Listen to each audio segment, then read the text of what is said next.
জিনিসটা পরিচালনা করলো দীপান্বিতা আমাদেরই পাড়ার একটি মেয়ে, আমাদের বোন।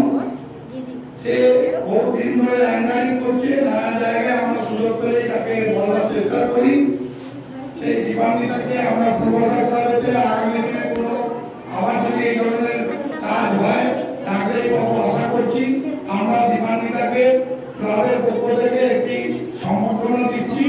সেই সম্বর্ধনা করে দিচ্ছে হরিপদ দে এবং হচ্ছে আমাদের সম্পাদক সৌমেন কুণ্ডু, প্রেসিডেন্ট লালু চক্রবর্তী, কিংসু, সবাই মিলে ও হাততালি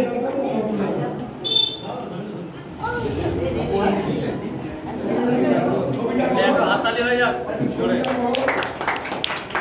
দীপান্বিতা ওপর যেটা আমার, হ্যাঁ, যে শুধু স্টিলের যেটা আমার ওইটা আমি নিয়ে নেবো, তার বাড়িগুলো দীপান্বিতাকে ভালো করে প্যাকিং করে দেবো।